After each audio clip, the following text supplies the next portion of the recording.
Hello, everyone. I think I have a siren in the background to start, creating a very fun sense of urgency around the topic of data. So it's more exciting than ever. Good to see everyone. That includes our guests and the people who are tuning in live. So today we are going to talk about inclusive LGBTQ plus marketing through data. And one of the interesting sort of things about this from the point of view of this organization is that in one of our first, and it's sort of funny because I'm winging this a little because as I confessed to our panelists, I recalled this right before we jumped on, is that so I'm Graham Nolan, he, him pronouns based in Brooklyn, New York, and back when I was based in Austin, I had one of my first conversations with Kate Wolf, who's one of the co-founders of this, who's the other co-founder of this organization. And we were having a conversation about what we should sort of tell the industry in terms of behaviors that it needed to do to be fair to LGBTQ people who were receiving advertising and who were creating it. And because some other organizations dedicated to progress had sort of set benchmarks. You have to, let this many people bid for your business. You have to find this many vendors. Like there were all these stats and percentages, and you have to, or even if, if it's like sentiment, you have to make sure that blank percent of your employees feel this way or you retain them. And so we started talking about the ways that we could sort of like issue those sort of guidelines, to which Kate was like, we can't do this. There's no data. There's no data on what it is like to be LGBTQ plus in advertising. There is data about how much money there is to be made from reaching out to our audiences. There is data about how prominent we are in culture and in the population. There is data about in business what happens when you include LGBTQ people and what happens when you commit to diversity, but there is no company level data that has been safe to gather about how any one company really benefits from speaking to our community. It's very hard to get company level stuff. And there was no study about what it's like to be queer in this industry specifically. If we're saying like if you want queer people receiving the work, well, you have to have queer people making the work. We don't even know how many queer people are in this industry. Well, that's what we try to fix with we just got done fielding and we will be publishing the first ever census, is how it's spelled, of LGBTQ, the first LGBTQ census of the US advertising industry.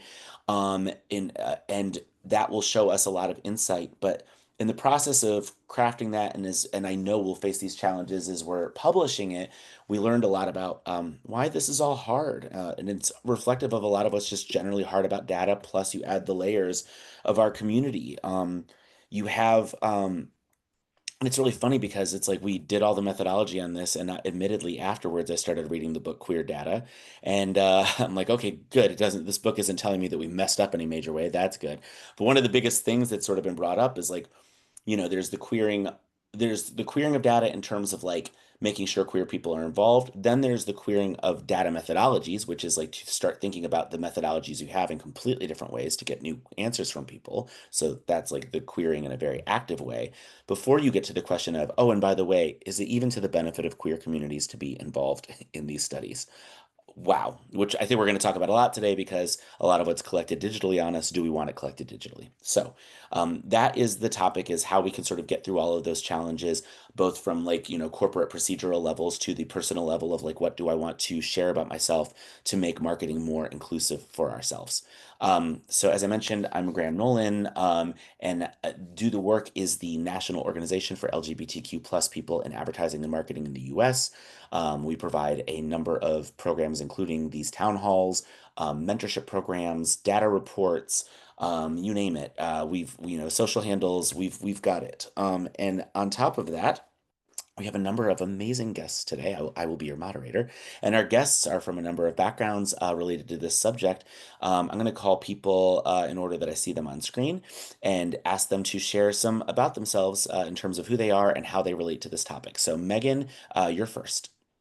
Sure thing. Thanks for attending, everybody. It's nice to see you. I'm Megan Pugh. I'm based in Los Angeles. Pronouns are she, her, sapphic queer identifying. My day job is creative director at DISQO, which is a privacy-centric advertising measurement company. So we work with hundreds of brands, including Fortune 1000 and 500 companies, to more accurately and holistically measure advertising across social, TV, digital, retail media, et cetera, all in one platform. So this is right up our alley. Fantastic. Jason, you're up. Hey guys, I'm Jason Kogut. I'm here in Chicago. He, him, queer identifying, and I work for a company called Spark, which is part of Publicis. It's an ad agency. My main role is focused on the media and the consumer engagement. So a lot of my job is to understand what are the things that are prohibiting our clients, partners from achieving their business objectives. And a big part of that is understanding who our consumers are, what they're looking for, what are the touch points and engagements and media channels that they're working through and consuming on a regular basis to best identify where and when is the best time to insert that brand's advertising message to hopefully get a sale or some sort of brand engagement. Jason, it was working in that corporate family that I learned the lesson of like, people are just like, I don't want you having this information on me. And then they go, well, wait, why isn't this information tailored towards me? I know you can tailor it towards me. It's like, because you don't want us to have information on you. It was a fun lesson to learn. Ja, My favorite, always the best when it's when you're doing your actual work in your job and you have your job hat on. It's I'm hoping I can get this very, very detailed information about all these people. But then the second you realize that you were targeted that way, it seems very offensive all of a sudden. So it's a little bit biased in that regard, but I think we're all getting comfortable of knowing when or when we are not being tracked here. yeah, I think we are. Ja, what's your background? Thank you for being here. Definitely. My name is Ja Allen. I'm based in Houston, Texas, actually. I run my own business. So it's called Endless Eight, where we help organizations integrate artificial intelligence into their workflows and systems. So when we talk AI and the differentiating factor in the growth that it's having in marketing and just in the industry as a whole, that's where we can help you the most. Huge and becoming very central to all conversations around data management, gathering, etc. So fantastic. And also like kind of funny how the book Queer Data emphasizes there's a lot of quantitative stuff, but like AI is also really interesting from a qualitative standpoint because it's language models, right? So I'm sure there's lots of stuff you're going to share, which is cool. I want to start, we go to a place of, because this organization is about LGBTQ people plus advertising and marketing, but I do want to start with something just in general, just to sort of like ground us in the advertising and marketing of it all, which is to say, and to ask, what is the state generally of securing big data versus getting big answers? There is, I think anyone, it's really funny. I think I compared it to Marie Kondo when I worked at my last agency. That you can get everything organized, but first you have to take all your shit out of your drawers and you have to throw it on the ground and you have to decide what matters to you, right? And people hate that, right? Like some people I think saw Marie Kondo and was like, I'm not going to make the mess first. And I think people would love to find a way around that. So what are you seeing as the state of like brands, agencies trying to find their way to the what sparks joy relative to the process of just unpacking all their baggage? Yeah, from the measurement side, I take a quick intro on this. So working in ad measurement, a big challenge for marketers isn't so much how much data, it's the data translation. So advertising budgets are planned down to the penny, and it's usually based on placements and things like that. Measurement isn't included. But the industry has rested its laurels on impression metrics that not only that really just only show what ad was clicked and what was seen, not the who or the why or what happened next. So connecting what people see with how they feel and they act afterwards is really more the formula for accurate and actionable insights. And the better understanding that we have of that, we know how our campaigns now affect hearts as well as wallets. So it absolutely, for us, is a matter of data interpretation and actionable insights.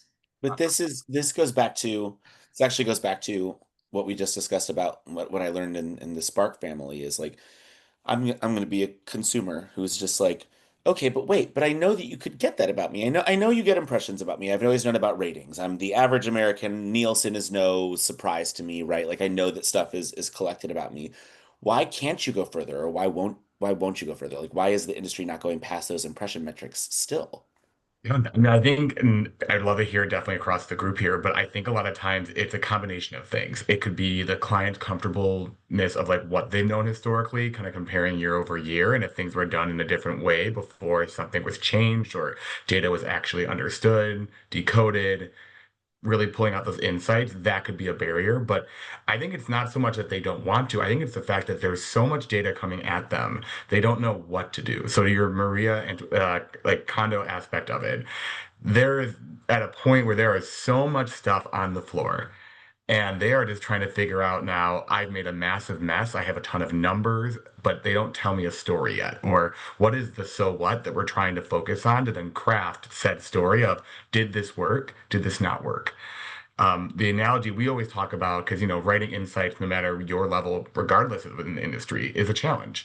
And one of the things that we've always talked about is if you are looking at a doctor's office and you are looking at an X-ray you just had, and the doctor were to say, I see black marks over here, I see some white marks over here, this is a little bit higher than this, and this is, maybe 5% higher than this over here.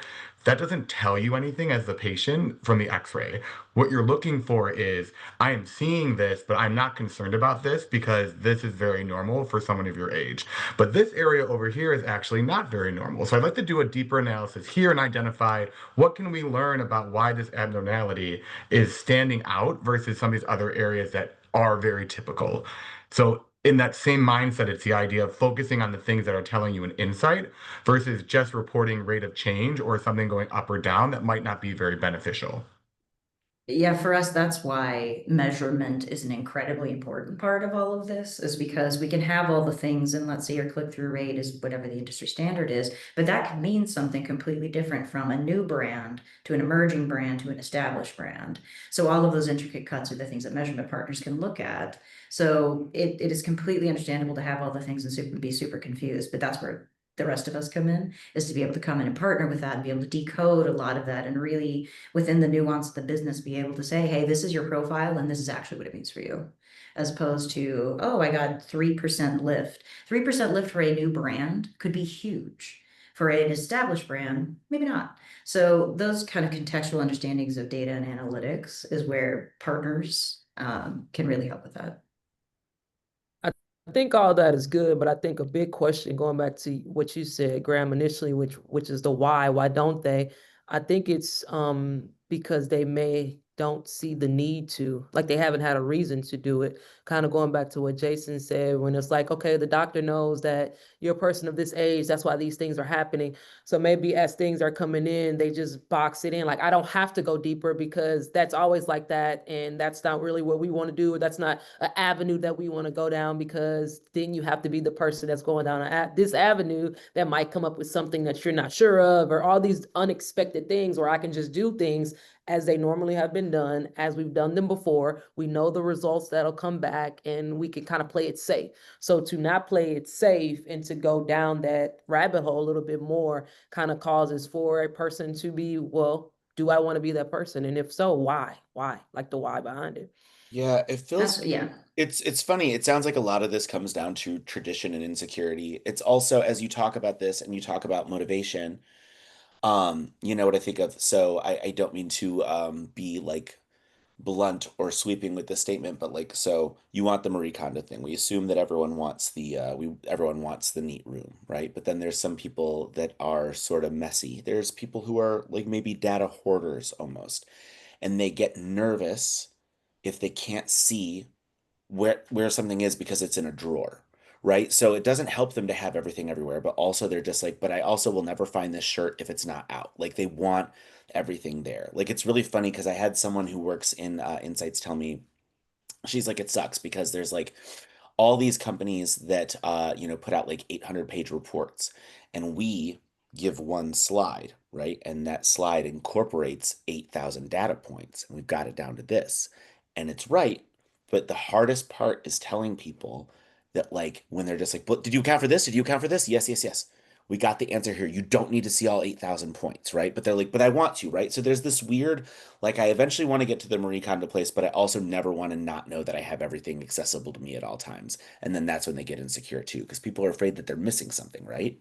Yeah. Well, they are missing things. And I think that's something else, is that people don't realize that you see what you can see, but the context that's missing from your audience profiles or from performance data or for contextual interactions between data, right? Yes, you can have great click-through rates, but if they just go to the web page and leave, it didn't do anything for you. Or did that ad maybe spark frustration? And they went and it's a completely different response. So it would take campaigns that happened in summer of 2022, for those who recall. It's like, just because a whole bunch of people went to the, let's say, target website does not mean that they went there because they were interested in buying. It's not because they were interested in insert performance metric. It very well could have been because people were upset. Or did their brand health metrics go down? If people aren't measuring brand, which again, it isn't table stakes based on budgets historically, you don't know those things. And those are very impactful to actually understand context. So what's the difference between, because I think y'all are setting up very neatly the benefits of like doing it well versus what happens when you don't. But like what, Mhm. as a marketer, behaviorally, is the difference between people who are getting it right and people who are continuing to stay lost in all this stuff that they don't need? What's the difference? Mm.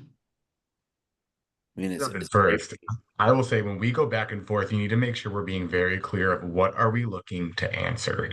And I think it's very easy, and I'm sure, Jean and Megan can jump in as well, because being in the fields you guys are in, there's always going to be, well, now you've shown me this data point. I have 700 more questions. Did you get these answers? So when you're going into setting up any form of measurement, you want to make sure we're being very clear of what are we looking to understand from this? But then B, what questions you want to understand, how do those relate back to the ideal objective of this marketing campaign to begin with? What I mean by that is sometimes you'll be running something with a different influencer or with someone who's maybe speaking on behalf of the brand. If your brand analysis or what you're measuring is someone remembering that influencer, that doesn't mean anything to what the campaign was set up to do, to hopefully get that influencer, get people to remember the brand. So hmm a great way that that question could have gone wrong out the gate was, did the person remember XYZ influencer? And it could say, yes, of course they did. Through the roof, everyone's excited. Great. Did they remember the brand? No. Okay, so that was set up in the wrong way of how we were thinking about that. Yeah. Yeah, that's great. John, did you have something? I'm sorry. No, you're good. Okay, yeah. So from the measurement perspective, I'd give maybe a little context on market research. So the way that market research works, generally speaking, is most consumer data comes in through third-party tracking like cookies and pixels, and often without consent. So surveys and market research help give more color when it's speaking directly to audiences, but they are also only as good as representation within the audience. So if there's a small or non-representative sample, it creates blind spots, especially for the LGBTQ plus data that we collect, because it's not collect consistently. So there's already an industry data collection issue, but once that market research data is collected, it's then weighted, which then to reflect population. So like at DISQO, we weight based on the US population and with the census data. But weighting data as imperative as it is for accuracy further flattens nuance, intersectionalities, and the swift evolutions that we're seeing even with our community. Like how 20% of Gen Z is identifying as LGBTQ plus, which is incredible. But these insights are not table stakes.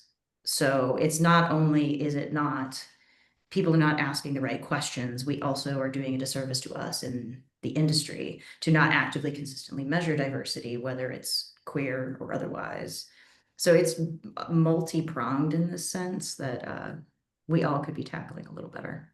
Well, this sort of brings us to the next point, which is it's sort of a neat segue is so we're talking about how in general, I think that the difference between the people who are collecting the right stuff is, people who keep their mind on what the actual question is they're trying to sort out and how much, and to what you just said, Megan, like how much nuance they need to do it. And, Ja, you also spoke around getting over like traditional hurdles to doing that, right? They want things to stay the same. I cringe to think of how many people probably ask you to use AI to make their business the same as it used to be. Like that must be insane. However, so you got that general sort of reticence about innovation and about, they're afraid they're missing something, so they don't focus on the one question they need to.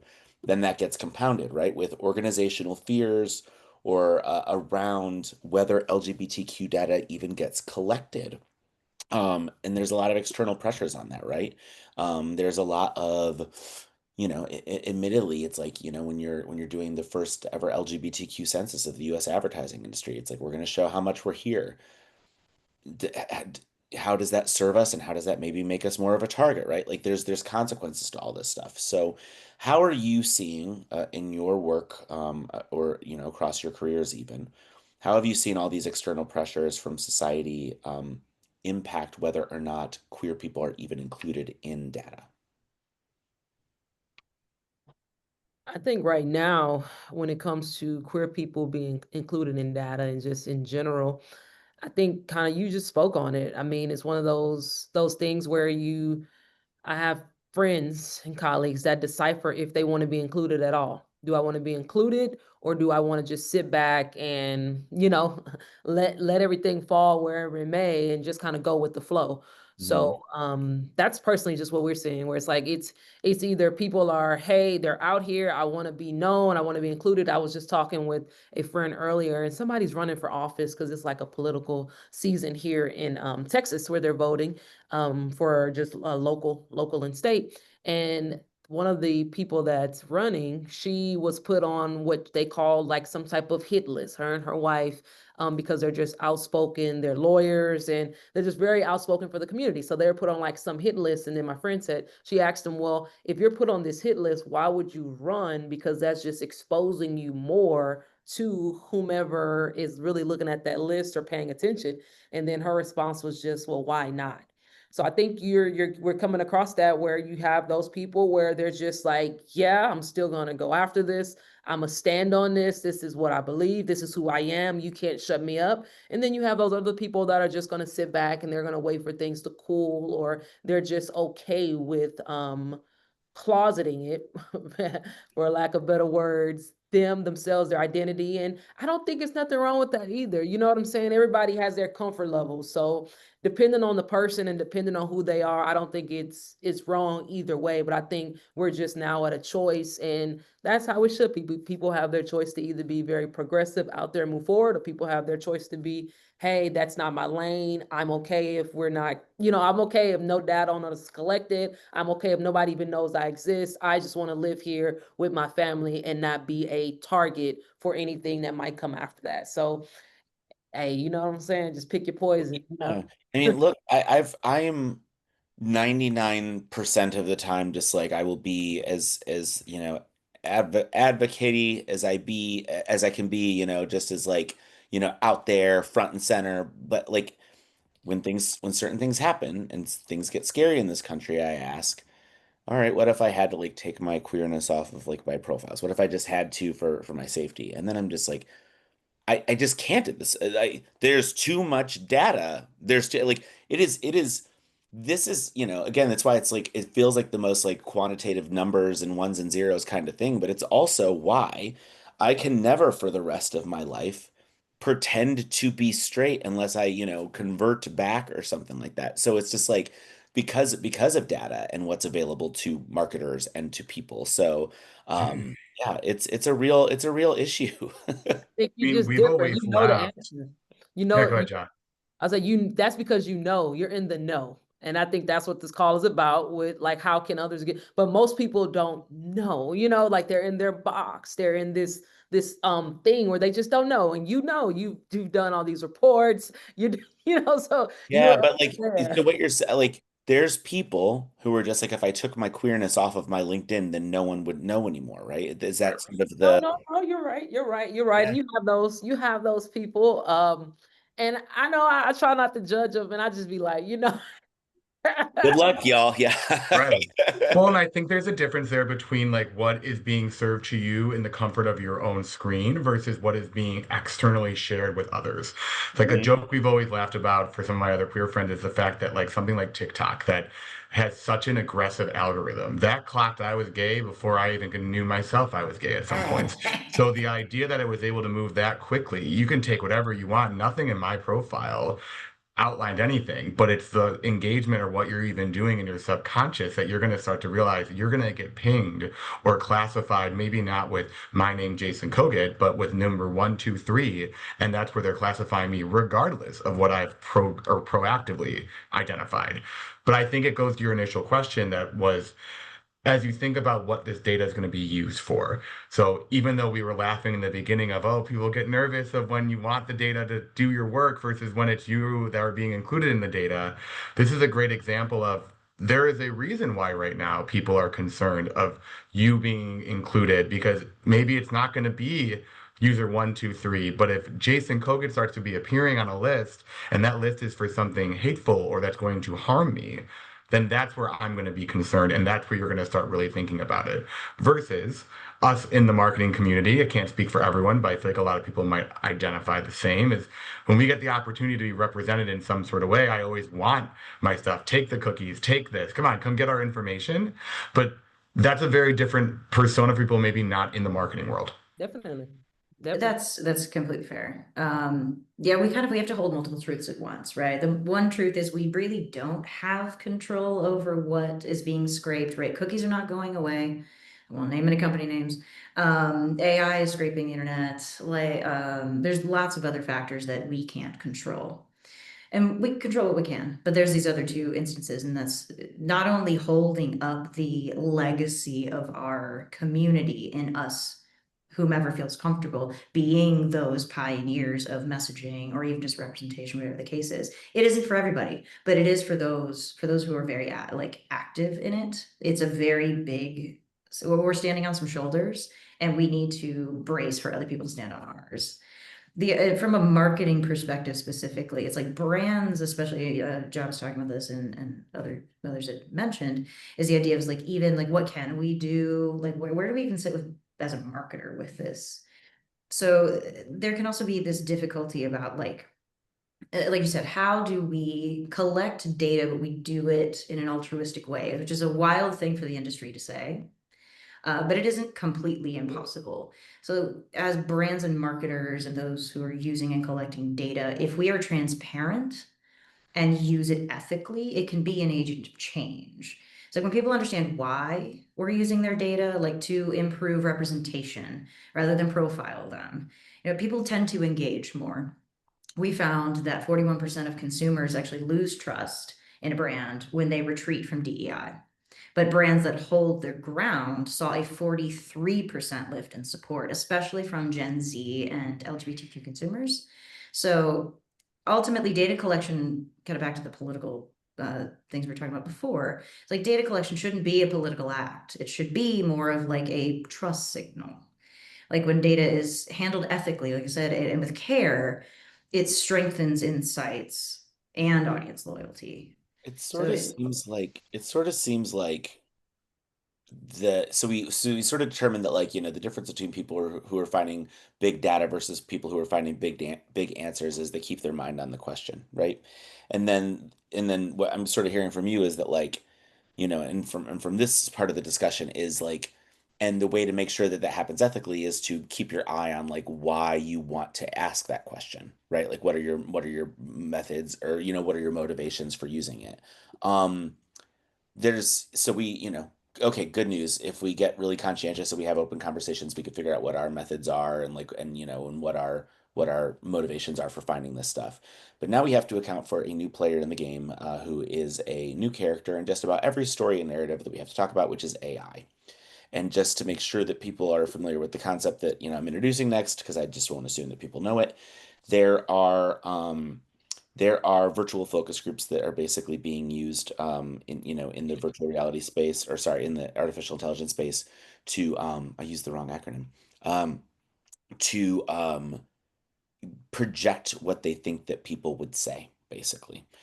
So, I don't have money for a focus group of queer people who are age 25 to 35, but like, internet, you can tell me what they would probably say, right? And, Megan, you mentioned issues of like representation there, and like, and how much like, and like job people's willingness to just sort of go like, fuck it, I'm going to put my, thoughts out there. And then some people who are just like, I'm actually going to sit back. So all of those lead to an internet that like, where a lot of voices have chosen to opt out, where a lot of voices that have chosen to opt in are not there at the right proportions, and then a computer that is spitting all those out in terms of like trying to replicate for you what you would get from a room full of people in a very in-depth conversation, right?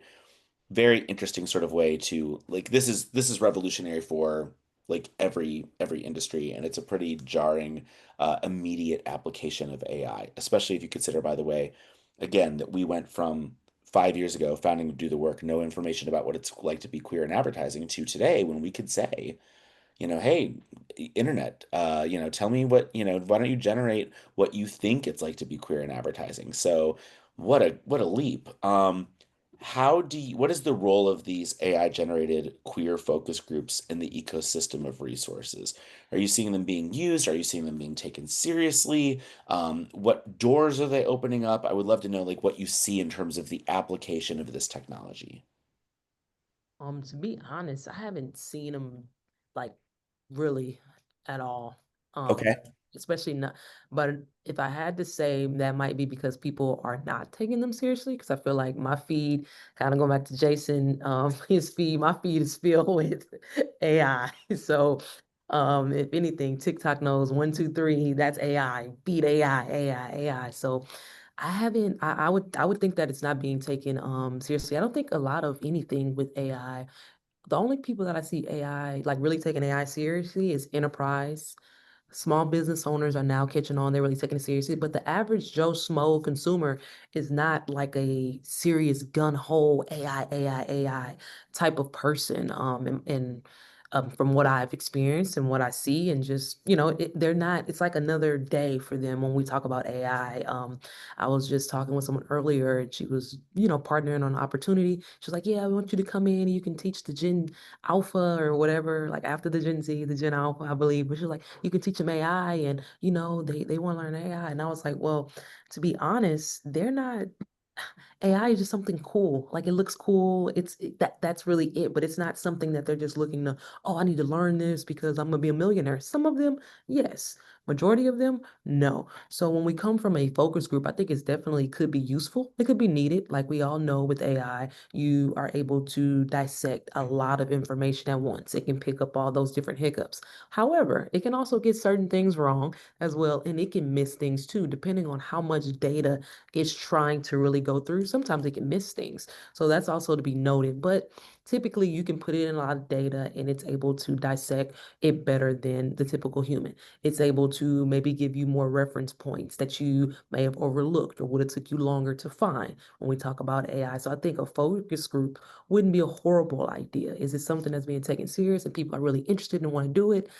Not from what I'm seeing, and I don't see why they would, because that's kind of like a focus group with most things. It's like, you do want to go to focus group and tell us about our new Ford. It's like, yeah, how much are you going to pay me? And it's like you get your pay and you kind of go, but I don't think it's a true thing that's really being taken serious, or something that's even people are worried or concerned. If anything, I would think they'd probably say no, because most people don't want AI to know too much about them. Again, when you work for like enterprise, and when I say enterprise, I'm meaning the C-suite managers, the leaders. But just a regular employee is not trying to give AI too much information. A regular person, I don't want AI to know that much about me. It's a select few of us that are like, yeah, AI, learn everything about me. You can make me the best. But most people are still very hesitant on what they're going to tell AI, whether they're queer or whether they're just normal person walking down the street. I don't want it to know too much about me.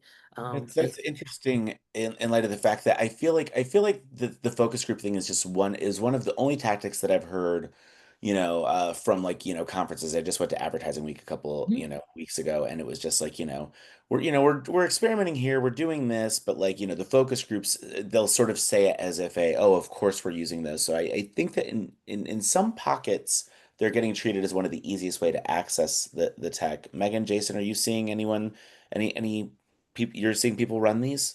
So we're Jason, definitely go for dipping it. in. Yeah. Yeah, I'll go first, but Meg, I definitely want to hear from your end here because it's obviously one of those Mhm. challenges of where you work. That's probably something that people are like, yeah, this is great, but don't take my job. But no, that's a huge part of it. I mean, we're working through it. I wouldn't say we haven't been focused as much on the clients across our border from other friends in the industry on the queer representation through it.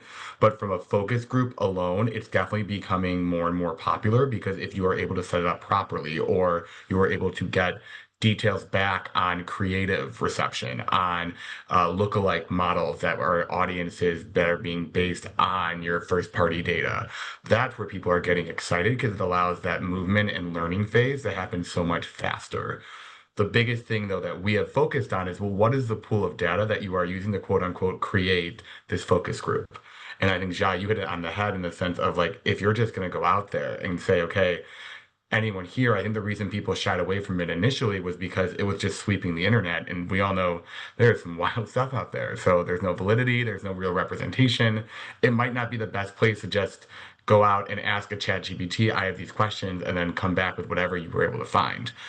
Spark and Publicis actually we're getting really deep into AI and we're trying to think about how are we able to almost bring things in house that we used to outsource. So surveys like that, creative testing, lookalike models, where we are able to actually aggregate our data that we know we trust and we can kind of validate ourselves within a holistic Publicis organization and use that as our pool to then create the own AI to outline and what are the questions and learnings we want to create. But the reason that we have found that to be helpful, and we're still finding different ways to really use that, is because the data itself was sound, because it's our data based on these clients' information to some degree, and the data that we've run to determine this is validity. It's interesting for to get the perspective of like not everyone is taking it that seriously too. Well, if you are taking it seriously, it's only as serious as like the work that you're putting into it, right? Like the rigor of that, like will is the only way to guarantee something you could take seriously. Megan, what are you seeing? Oh, this is fantastic, and I actually love coming after the two of you because this is the perfect kind of crux of where we're at right now. Ja, I'm seeing what you're seeing. I actually so within our consumer trends reports and things that we do just on the average year to year, we're actually finding that like less than a third of people, like regular people, are using it, are going to increase or want to. From my personal experience, I think also, Jai, you're right on target in terms of the people who are proselytizing this. It is a select group of people, and that's fine. They have an investment in it. And not to say it absolutely is a great efficiency tool. Um, but I do hesitate because of back to the privacy concerns. There is zero privacy protections with AI. So we do not use AI with personal identifying information. It's only to help with insights. And this is part of the reason why. And another reason why these direct consumer channels are so important is because AI doesn't know what's happening on the ground. Hmm. Not only are we trying to save the privacy, but we're also making sure that this is razor sharp current. It is, I mean, the whole taking my job in terms of creative things, I ain't worried about it. ChatGPT, those, sorry, can only do so much. But also at the end of the day, humans know humans better.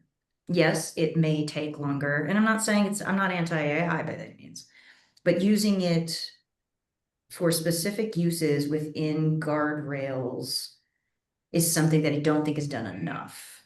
I'm more worried as a marketer that we are going to breach that, not just us as an industry will breach that at some point, and then we will run into privacy issues. Will run into these larger things, let alone the accuracy or not accurate outputs that we are given. I think Joe's right in terms of like interpretation, right? Yeah, but you have to put data in first. That's dangerous or tricky at the very least. So I think we just need to figure out how to use it and use it wisely. So we have the need to find and the ability to find good insights is made possible by focusing on your question.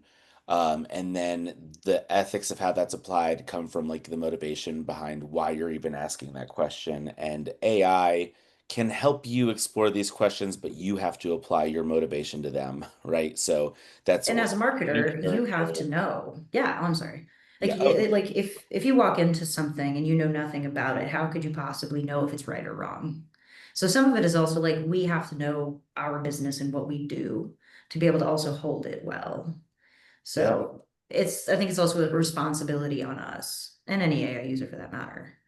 Absolutely. A word that I cannot believe comes up so infrequently in conversations I've seen around this at major conferences, especially including South by. I'm like, I watch like so many panels about AI and then don't hear the word responsibility or ethics brought up even once. Or if it gets brought up, it's like, oh, and of course there's the ethics issue. It's like, which is what? I don't think you know. Anyways, so we know I'm a marketer. I know what I need to ask. I know why I'm asking it. I apply that intention and that motivation to the way that I use AI. But now I need to know where to look. So what are currently, all right, we got people who are on board. They're like, okay, I've got bravery, innovation. Where does the best data around LGBTQ plus people live in terms of quantitative and qualitative resources? Jason, did you have any Oh, cool Well done, insights? Megan. I mean, I hate to keep drumming on measurement. Um, for us, it's again, it's about kind of about context. Um, Qualitative data is always utopian, right? It would be nice to hear from people, all the things, all the diversities, all the intricacies. But what is actually feasible at this time on a large scale is even just um, standardizing identity questions. This is something that is inconsistent. So so DISQO, we have an LGBTQ plus question on almost all of our surveys. And part of the reason is that to be able to look across campaigns, to look across year to year, to look across this, and we can cross-section data for LGBTQ plus identifying and non. Like it's not just to do a pride event. It's not just to do pride marketing. It's like when you actually want to get into this, we need to do the due diligence of standardizing that. It's like yeah, if we were to just start there, yeah, we would already set ourselves up for cross sections we haven't even thought of yet. So realistically, starting there would be amazing. yeah. So quantitative at bare minimum. Consistency.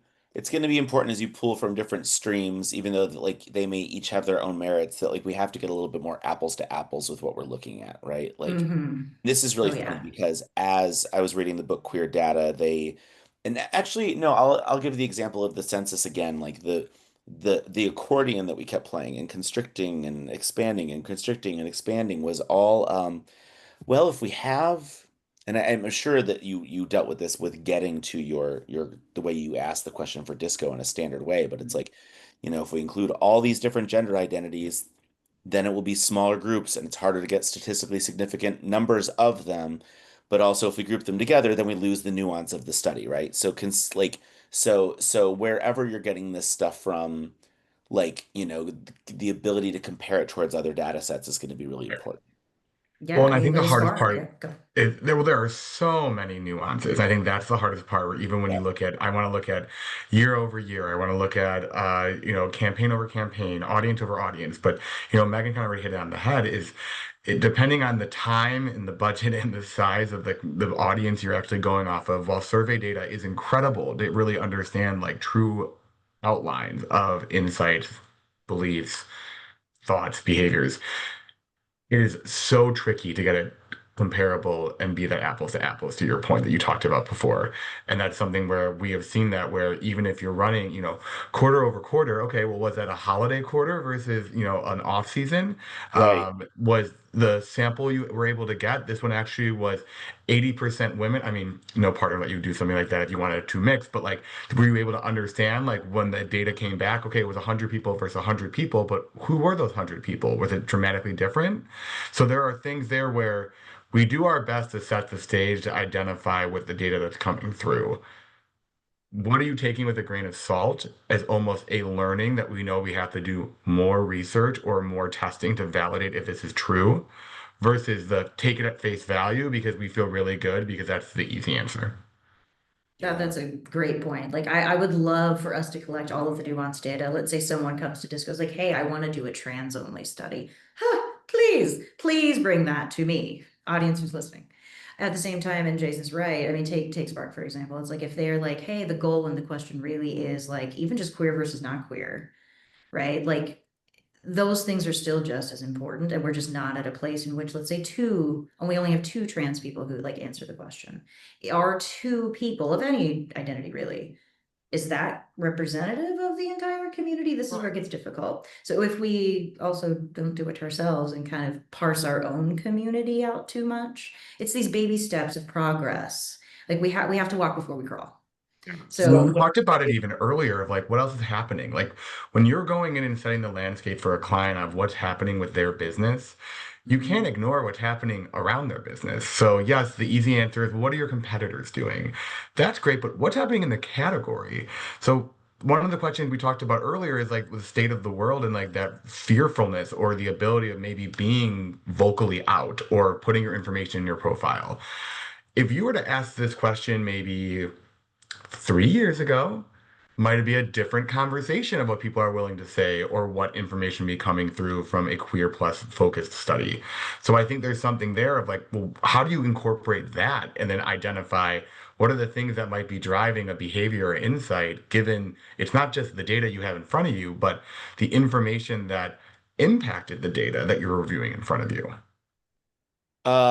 This is all a lot of this is complex, right? There's art, there's science, but we know, so we have to connect this, we have to drive this home towards the data that we do know, the most consistently, I think, studied thing probably in this space in this discussion, which is LGBTQ people do have money. They will spend it on the brands who get this right, right? So I kind of want to like get to this, I want to rest this in a place of like what good happens when people get this right. So you go through all the work of like finding some more consistent data. You're able to apples all this. You can start to unify this and start to drill all this stuff down. You're Marie Kondoing it finally. You've got this neat drawer. What was the benefit of doing that? But like money again is obviously like a big part of it, but like what happens for the brands who go through this work? Well, first in the sense of like the long versus short form, right? Because like you're hitting it on the head, and especially from an advertising standpoint, yes, the learnings are great, but in the end of the day, if you've got amazing learnings and we severely miss a sales goal or a volume goal, they wouldn't redeem that as a successful approach. Mhm. So where we see this being really beneficial is that yes, you have the short-term learnings that you kind of already talked about, Graham, of like, okay, what sales did they drive? What did that change? But this is where we get excited about actual brand perception or brand lift or brand understanding is, well, how is that changing the conversation for making loyal fans, or how are they helping then drive the back end give and to take of a business?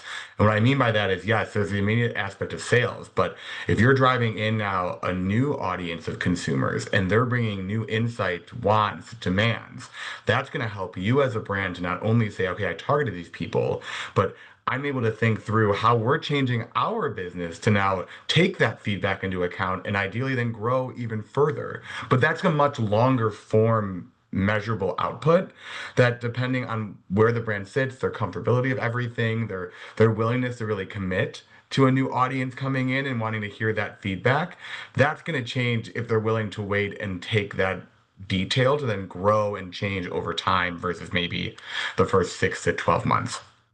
Yeah.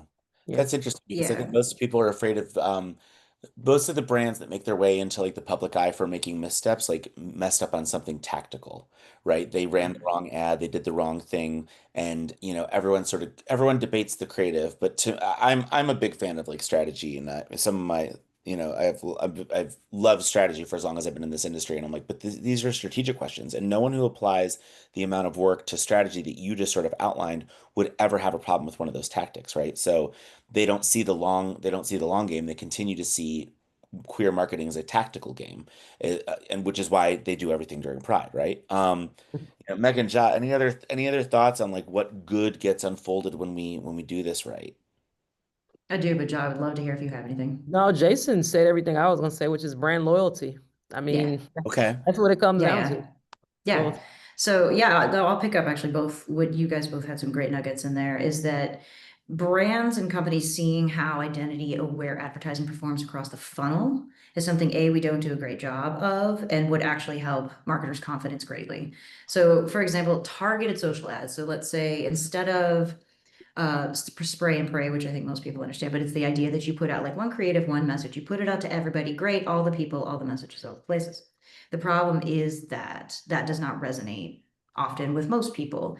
So I take to task, first of all, the we as an industry and even like media buyers, media placement, things like that, like given that spray and pray is the standard, this is where I think that nuance is an issue because targeted social ads, for example, What we saw in our research in the last year was that 5.3 times, I'm sorry, that targeted ads have 5.3 higher rate of site visitation and 2.6% or 2.6 higher e-commerce engagement.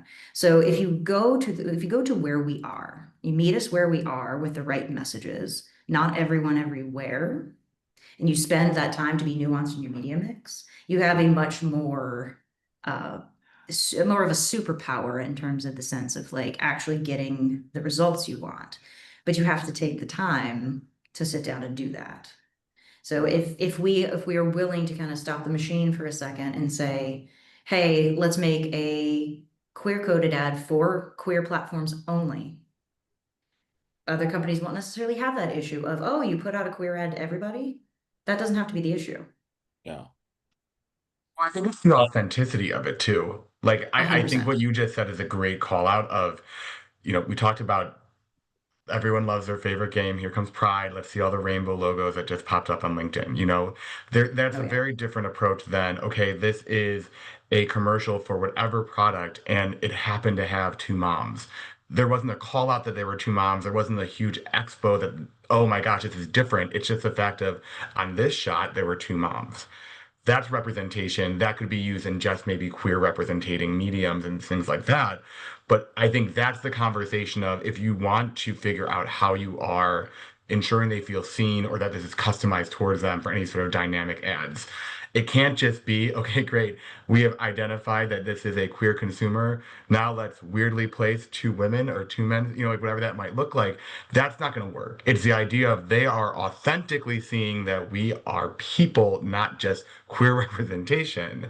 And that's what's going to move the needle and make them want to really dig deeper into a brand. Okay, so I Mhm. think that, and maybe this will inspire the final question, which or be a neat segue, because in order for them to see us as people, I this is a question that I asked y'all in advance so that you would have like sort of a one sentence answer ready, if you have one. But like basically, what is the dream? Everyone here is a data nerd. What's the dream LGBTQ plus data point you'd love to find and research to help advance the marketing industry? Dream stat. Going first. Yeah, who's I say I can. Who anyone else want to go first? Megan, go for it. All right, here we go. Dream Always stat. talking. Yeah, so being in the throes of ad measurement daily, I'd love to see the industry standardize an inclusivity index. So the HRC publishes like the Corporate Equality Index, and Do the Work also has the Census, which are amazing advertising initiatives for the community by the community.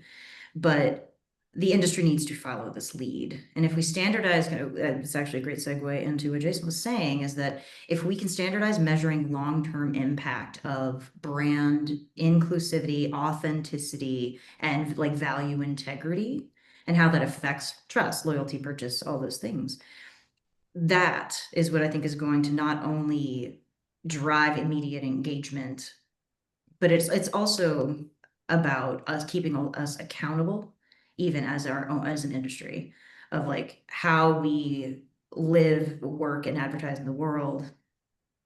There is effect here in what we do and the choices that we make. So the dream stat is like a score that aggregates all that information, just like Yes. but from an advertising perspective. So Yeah, so like in the yeah, sense where like Bechtel and Vito Russo are literature tests in terms of how well women are represented or queer representation it is. Why can't brands and marketing have the same thing to quantify these effects, to like to hold progress that lasts? all right. So we got Megan's dream stat. Who else has a dream stat on their wish list they want to share? So I will say one of mine, and I know this seems like it's partly out there, but I think it's almost like the ally ripple effect. So the ability to understand that when brands are incorporating queer representation, and it's not just pride, we're talking about real representation. What are the stats on the non-queer community from not just a sales lift, but like brand perception, the brand alignment, the understanding of making that part of who they want to be as a loyalist consumer. How are we seeing that grow? Because I think sometimes people become so narrow in kind of what Graham, you talked about in the beginning of like, yes, this is a group of people that aren't being spoken to in an authentic way, but they have this money to spend. So if you can reach this group based on their income, like we can make X sales. That's great, but let's talk about the bigger aspect going from away the consumer, but the actual brand. So I'd love to see some real data that outline not just how that changed the consumer or the queer authentication of what they thought about a brand, but how that representation from the brand impacted their non-queer audience and their growth. So we want to score companies based on their actual authenticity and overall performance. We want to figure out the ally ripple effect as sort of like an index of relative to how people are communicating to queer communities. Ja, what's your dream stat? I don't know if it's out there or not, but I would love to see the loyalty that comes with that because I think all of you guys pointed out that during certain months you see certain logos turn rainbow.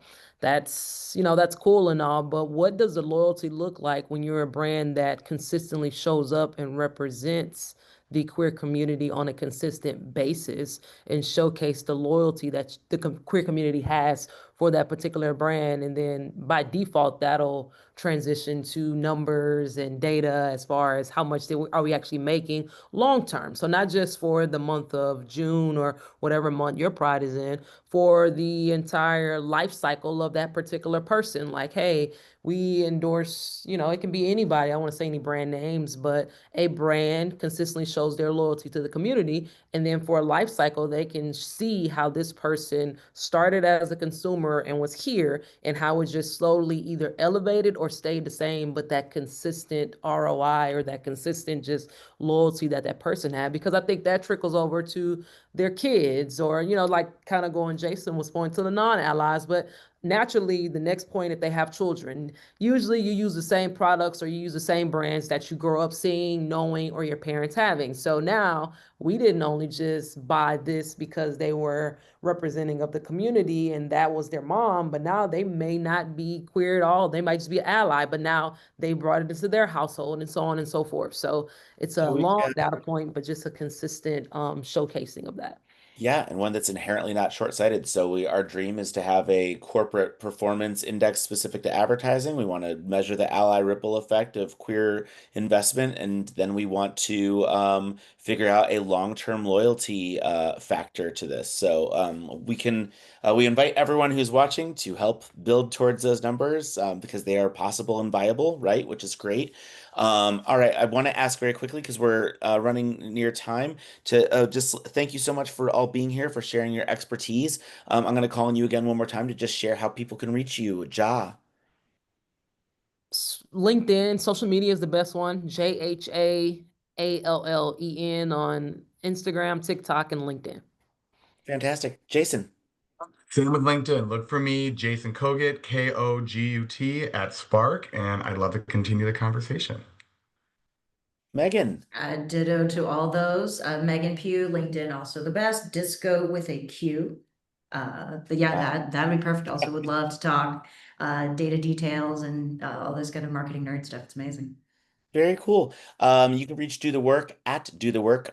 Work is spelled WERQ for us. So there's dothework.com. There's our Instagram, are the best ways to reach us. Also, you can contact me on LinkedIn, Graham Nolan, and then also I'm Graham Nolan at Gmail. People can email me. I'm done protecting it.